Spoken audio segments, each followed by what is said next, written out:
കുട്ടി വ്ളോഗാണേ. ഞങ്ങൾ അമ്പലത്തിലേക്ക് പോവാണ് കേട്ടോ. ആവണങ്ങാട് വിഷ്ണുമായ സ്വാമിയുടെ അമ്പലത്തിലേക്കും പെരിങ്ങോട്ടുകര വിഷ്ണുമായ സ്വാമിയുടെ അമ്പലത്തിലേക്കും, അങ്ങനെ രണ്ട് അമ്പലത്തിലേക്ക് പോകുന്നുണ്ട്. ഞാനും മുന്നോളും അമ്മാമ്മയും അച്ചാച്ചനാണ് കേട്ടോ വരണത്. അച്ചാച്ചൻ വയ്യാണ്ടായതിനു ശേഷം വല്ലാണ്ട് പുറത്തേക്കൊന്നും ഇറങ്ങാറില്ല കേട്ടോ. പിന്നെ ഞങ്ങൾ അമ്പലത്തിലേക്ക് പോവാണ് വായോ എന്നൊക്കെ പറഞ്ഞപ്പോൾ ആളങ്ങനെ പതുക്കെ വന്നതാണ് കേട്ടോ. നടക്കാനും ഇരിക്കാനൊക്കെ ബുദ്ധിമുട്ടാണ് ആൾക്ക്. ഞങ്ങൾ വന്ന ദിവസം നല്ല മഴയുള്ള ദിവസം, നല്ല തിരക്കുള്ള ദിവസമായിരുന്നു അമ്പലത്തിൽ.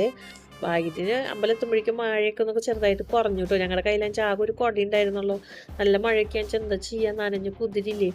ഭാഗ്യത്തിന് അമ്പലത്തുമ്പോഴേക്കും മഴയൊക്കെ ഒന്ന് കുറഞ്ഞു. പിന്നെ അമ്പലത്തിൽ കയറി തൊഴുത് പ്രാർത്ഥിച്ച് വന്നപ്പോഴേക്കും മഴ തീരില്ലാണ്ടായി. പിന്നെ നമ്മൾ പ്രാർത്ഥിച്ച് ഇത്തിരി നേരം അവിടെ കുറേ നേരം നിൽക്കാനൊന്നും പറ്റില്ല കേട്ടോ. പ്രാർത്ഥിക്കുക വരാം അങ്ങനെ തന്നെയാണ് ചെയ്തത്. പിന്നെ നമ്മൾ പെരുങ്ങോട്ടുകര വിഷ്ണുമായ സ്വാമിയുടെ അമ്പലത്തിലേക്കാണ് കേട്ടോ പോണത്.